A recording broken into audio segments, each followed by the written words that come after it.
It happened on one of those small-town summer nights, the kind where the air smells like freshly cut grass and the streetlights hum louder than the crickets. I grew up in a quiet place.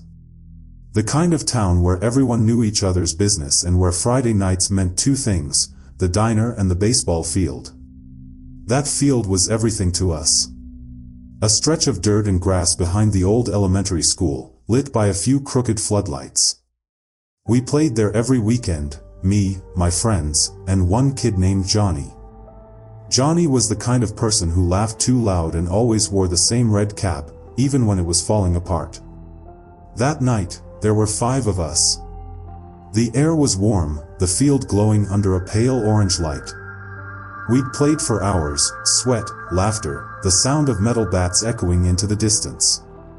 Around 10:30 p.m., the others started heading home.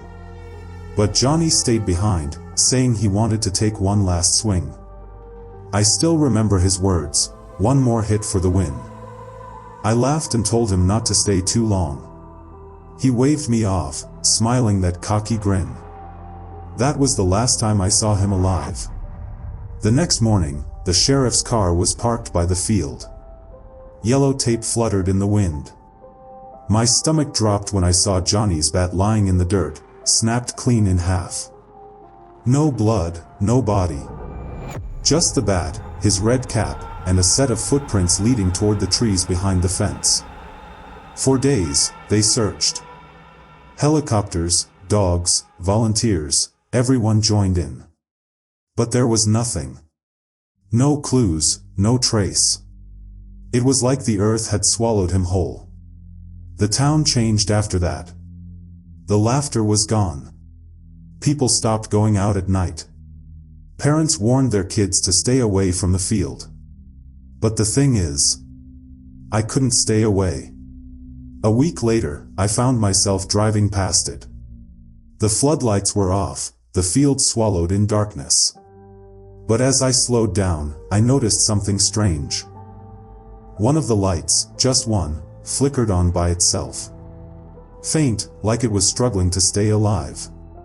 And there, right under that flickering light, was someone standing. At first, I thought it was my mind playing tricks on me. But then he moved. Slowly, like his body didn't remember how to. His head tilted, neck bending too far to the side. He was wearing a red cap. Johnny's cap. I froze. Every part of me wanted to look away, to drive, but I couldn't. The figure started walking toward the fence, his steps uneven, dragging one leg behind him. I finally snapped out of it and hit the gas. My car roared down that road, but in the rearview mirror, I swear I saw him standing by the fence, watching. That night, I barely slept. Every sound outside my window made my chest tighten. The next morning, I went back to the field with 2 of my friends. They didn't believe me, but they came anyway. The grass was wet with dew, the dirt cold. Everything looked normal, until we reached the pitcher's mound. That's when we saw it. Footprints. Fresh ones. Deep, heavy impressions leading from the mound straight toward the fence. And beside them, something small, half buried in the dirt. It was a piece of cloth. Torn, dirty, but bright red. We called the police again. They searched the area, but like before, nothing. They told us it was probably an animal, or maybe kids messing around. But I knew what I saw. I knew what I felt. That night, I couldn't shake the image of him standing there, head tilted, the flicker of the light behind him. I tried to distract myself, played music, turned on every lamp in my room. Around 2 a.m., I finally dozed off. And then I heard it. Tap. Tap. Tap. It was faint at first, like something hitting glass. I sat up, heart racing. The tapping got louder, steady, rhythmic. I turned toward the window. There, just beyond the glass, was a shadow. A silhouette. He was wearing a red cap. I jumped back, nearly tripping over myself, fumbling for my phone. The shadow didn't move. It just stood there, watching. When I finally found the courage to look again, it was gone. I didn't sleep after that. I couldn't.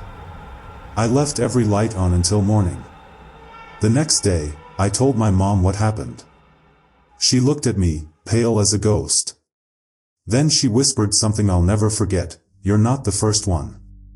Turns out, other people in town had seen him too. Late at night, near the field. Sometimes standing by the trees. Sometimes just staring through their windows. Always in that same red cap. They say the light on the baseball field still flickers every now and then. No one knows why. The power company checked it a dozen times, no faults, no reason.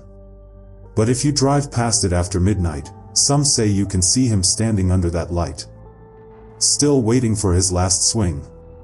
And if you listen closely, you might hear the faint crack of a bat, echoing through the dark.